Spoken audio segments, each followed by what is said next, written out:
하나님을 향한 저와 여러분의 마음이 오늘도 한결같으시기를 소원합니다. 사실 사람이 처음 먹었던 마음을 끝까지 유지한다는 것이 쉽지 않습니다. 어떻게든 변하죠. 나이가 들면서 변하기도 하고 지식과 재물이 늘어나면서 변하기도 하고 또 인간관계의 폭이 넓어지면서 변하기도 합니다. 문제는 좋은 쪽이 아니라 나쁜 쪽으로 변할 가능성이 많다는 것입니다. 열왕기상 11장 1절부터 13절을 묵상하면서 이 부분을 살펴보려고 합니다.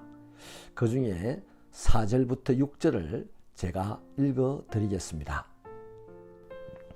솔로몬의 나이가 많을 때에 그의 여인들이 그의 마음을 돌려 다른 신들을 따르게 하였으므로 왕의 마음이 그의 아버지 다윗의 마음과 같지 아니하여 그의 하나님 여호와 앞에 온전하지 못하였으니 이는 시돈 사람의 여신 아스타롯을 따르고 암몬 사람의 가증한 밀곰을 따름이라.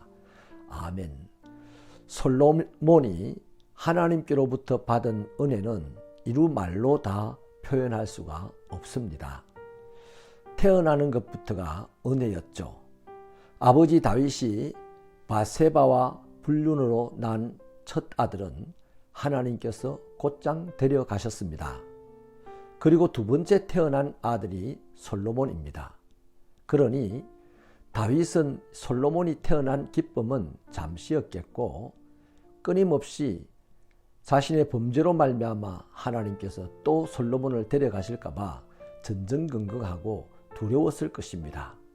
그런데 하나님은 나단 선지자를 보내셔서 솔로몬의 이름을 여디디아라고 불러주셨습니다. 이는 하나님이 사랑하시는 자라는 뜻이죠. 이 말씀을 들은 다윗과 바세바는 참으로 하나님의 은혜로 재용삼을 받은 확신이 들었고 또 오랜만에 하나님이 공급하시는 평화를 맛보게 되었습니다. 그리하여 두 사람은 샬롬이라고 소리치며 이 아들의 이름을 솔로몬이라 지었던 것이죠. 솔로몬이 왕이 되는 것 또한 하나님의 큰 은혜였습니다. 다윗의 11번째 아들이요 막내이며 10대의 소년이었습니다. 그런 솔로몬이 막강한 형들을 다 제치고 왕이 된다는 것은 현실적으로 불가능한 일이었습니다. 그런데 하나님께서 이 솔로몬을 다윗 왕을 이을 왕으로 부르셨습니다. 또한 다윗도 하나님의 부르심대로 솔로몬을 자신의 대를 이을 왕으로 책봉했던 것이죠. 그렇게 일방적인 하나님의 사랑을 받은 솔로몬이었습니다. 솔로몬도 처음 왕이 되었을 때는 하나님께 감사함으로 예배를 드렸고 듣는 마음을 구하기도 하였죠. 이것을 하나님이 얼마나 기뻐하셨는지 그것을 우리는 잘 압니다. 저는 성경 묵상이 하나님의 음성을 듣는 것이다 라고 이해합니다. 이 듣는 마음을 하나님께서 기뻐하시는 믿음이죠. 이 정도로 하나님의 은혜를 받아 태어났고 하나님의 은혜를 받아 왕이 되었으면 솔로몬은 어떻게 살아야 할까요? 마땅히 자신의 전 생애를 들여서 하나님께 감사하고 하나님을 높이고 하나님을 예배하면서 살아야 할 것입니다. 그런데 안타깝게도 솔로몬은 그렇지를 못하였습니다. 솔로몬은 처음엔 듣는 마음을 구하여 지혜도 얻었고 건쇠와 부와 명성까지 덤으로 얻었습니다. 그런데 그것으로 끝이었습니다. 더 이상 하나님의 말씀을 듣지 않았습니다. 그의 처음 마음인 듣는 마음이 무뎌지기 시작했던 것이죠. 이유는 자신에게 은혜를 베푸신 하나님을 사랑하지 않았기 때문입니다. 왜 그랬을까요? 1절은 바로의 딸 외에 많은 이방 여인을 사랑했다라고 기록하고 있습니다. 이방인과의 결혼은 필연코 우상 숭배의 매우 큰 위험이 따라오기 때문에 하나님이 옛날부터 경고해 오신 내용입니다. 그런데 솔로몬이 그 이방 여인들을 사랑하였습니다. 그 수가 무려 1000명이나 된다고 성경은 기록하고 있습니다. 결정적으로 그 여인들이 왕의 마음을 하나님으로부터 돌려놓았던 것이죠. 이는 곧 하나님을 사랑하지 않고 하나님이 경고하셨던 이방 여인을 사랑했다는 말이 됩니다. 사절은 이것에 대한 총평입니다.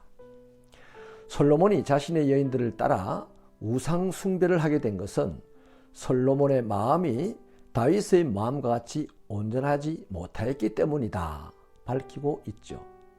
하나님을 향했던 처음 마음은 이방 여인들을 사랑하면서 삽시간에 무너지고 말았던 것입니다.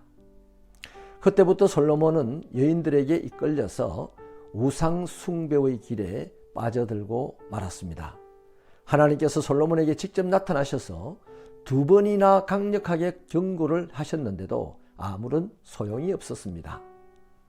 결국 하나님은 나라를 빼앗아 신하에게 나누어 줄 것이다 하셨습니다. 솔로몬의 아들이 그나마 가질 수 있는 나라는 한 지파밖에 되지 못했습니다.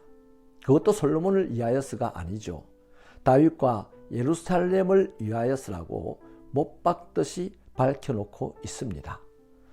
사랑하는 믿음의 형제 자매 여러분, 하나님을 향한 처음 마음이 변하지 않아야 합니다. 힘들어도 유지해야 합니다. 그래야 하나님께서 약속하셨던 그 축복을 우리는 끝까지 누릴 수가 있습니다. 우리의 마음이 주님을 떠나 있으면서 주님의 약속이 우리에게서 실현될 것이라고 믿는다는 것은 잘못된 것입니다. 심각한 착각이고 허황된 욕심일 뿐입니다. 주님을 향한 처음 마음을 언제나 유지하려는 몸부림이 이 시대를 살아가는 그리스도인에게 필요합니다.